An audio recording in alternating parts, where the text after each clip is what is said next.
11월 20일 연중 제33주간 토요일 본기도 주 하느님 저희를 도와주시어 언제나 모든 선의 근원이신 주님을 기쁜 마음으로 섬기며 완전하고 영원한 행복을 누리게 하소서.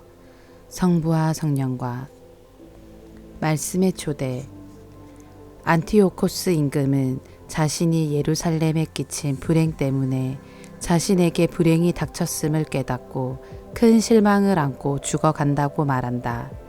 예수님께서는 부활이 없다고 주장하는 사두가이들에게 하느님께서는 죽은 이들의 하느님이 아니라 산 이들의 하느님이시라고 하신다. 제1독서. 예루살렘에 끼친 불행 때문에 나는 큰 실망을 안고 죽어가네. 마카베오기 상권의 말씀입니다. 그 무렵 안티오코스 임금은 내륙의 여러 지방을 돌아다니다가 페르시아에 있는 엘리마이스라는 성읍이 은과 금이 많기로 유명하다는 말을 들었다. 그 성읍의 신전은 무척 부유하였다. 거기에는 마케도니아 임금 필리포스의 아들로서 그리스의 첫 임금이 된 알렉산드로스가 남겨놓은 금 방패와 가슴바지 갑옷과 무기도 있었다.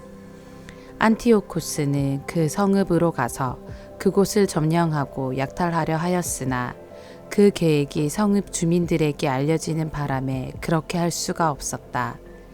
그들이 그와 맞서 싸우니 오히려 그가 달아나게 되었다. 그는 크게 실망하며 그곳을 떠나 바빌론으로 향하였다. 그런데 어떤 사람이 페르시아로 안티오코스를 찾아와서 유다 땅으로 갔던 군대가 패배하였다고 보고하였다. 강력한 군대를 이끌고 앞장서 나아갔던 리시아스가 유다인들 앞에서 패배하여 도망치고 유다인들이 아군을 무찌르고 빼앗은 무기와 병사와 많은 전리품으로 더욱 강력해졌다는 것이다. 또 유다인들이 안티오코스가 예루살렘 제단 위에 세웠던 역겨운 것을 부수어 버리고 성소 둘레에 전처럼 높은 성벽을 쌓았으며 그의 성읍인 베추르에도 그렇게 하였다는 것이다. 이 말을 들은 임금은 깜짝 놀라 큰 충격을 받았다. 그리고 자기가 원하던 대로 일이 되지 않아 실망한 나머지 병이 들어 자리에 누웠다. 그는 계속되는 큰 실망 때문에 오랫동안 누워 있다가 마침내 죽음이 닥친 것을 느꼈다. 그래서 그는 자기 벗들을 모두 불러놓고 말하였다. 내 눈에서는 잠이 멀어지고 마음은 근심으로 무너져 내렸다네. 나는 마음속으로 이런 생각을 했네. 도대체 내가 이 무슨 역경에 빠졌단 말인가? 내가 이 무슨 물살에 휘말렸단 말인가? 권력을 떨칠 때에는 나도 쓸모있고 사랑받는 사람이었는데 내가 예루살렘에 끼친 불행이 이제 생각나네.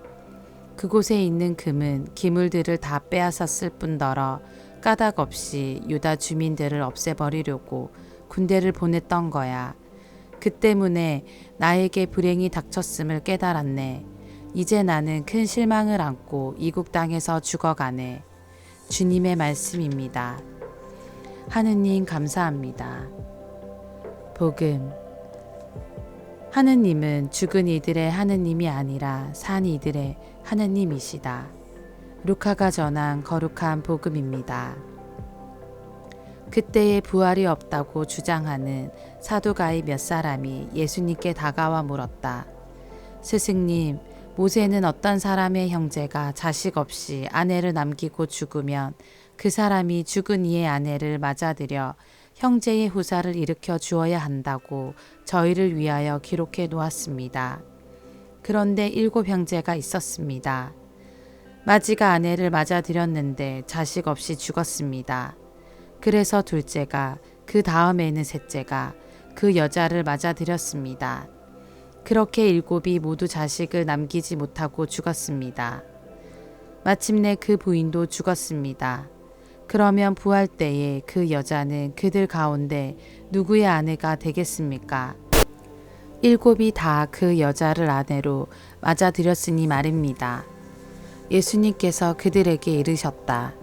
이 세상 사람들은 장가도 들고 시집도 간다. 그러나 저 세상에 참여하고 또 죽은 이들의 부활에 참여할 자격이 있다고 판단되는 이들은 더 이상 장가드는 일도 시집가는 일도 없을 것이다. 천사들과 같아져서 더 이상 죽는 일도 없다.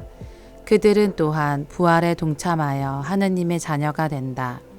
그리고 죽은 이들이 되살아난다는 사실은 모세도 떨기나무 대목에서 주님은 아브라함의 하느님, 이사악의 하느님, 야곱의 하느님이라는 말로 이미 밝혀주셨다. 그분은 죽은 이들의 하느님이 아니라 산 이들의 하느님이시다. 사실 하느님께는 모든 사람이 살아있는 것이다. 그러자 율법학자 몇 사람이 스승님 잘 말씀하셨습니다. 하였다. 사람들은 감히 그분께 더 이상 묻지 못하였다. 주님의 말씀입니다. 그리스도님 찬미합니다. 오늘의 묵상. 텔레비전의 토론 프로그램이나 청문회 아니면 국회에서 실시하는 대정부 질문 영상을 보면서 때로는 정말 궁금해서 질문하고 있는 것인가 하는 의문이 듭니다. 자신이 생각하는 답은 정해져 있고 질문에 답하는 사람을 궁지에 몰기 위하여 질문합니다. 상대의 생각이 잘못되었음을 지적하고 내 생각과 주장이 옳음을 드러내려고 질문합니다. 나아가 상대방 자체를 판단하고 규정지어 그 사람이 하는 모든 행동을 비판하고 잘못된 것으로 몰아갑니다. 우리가 하는 질문들을 살펴보아도 이런 판단과 확증 편향은 비일비재합니다. 예수님께서도 부활이 없다고 주장하는 사두가이들에게 그런 식의 질문을 받으십니다. 예수님을 없앨 방법을 찾고 있는 그들은 마지막으로 자신들의 질문을 통해서 그분을 고발하려고 만반의 준비를 합니다. 그런 그들에게도 예수님께서는 부활의 의미와 하나님의 구원에 대하여 설명해 주십니다. 그분은 죽은 이들의 하느님이 아니라 산 이들의 하느님이시다. 사실 하느님께는 모든 사람이 살아있는 것이다. 아마도 사두가이들은 그들의 선조들이 체험했던 하느님 안에 갇혀 있었을 것입니다.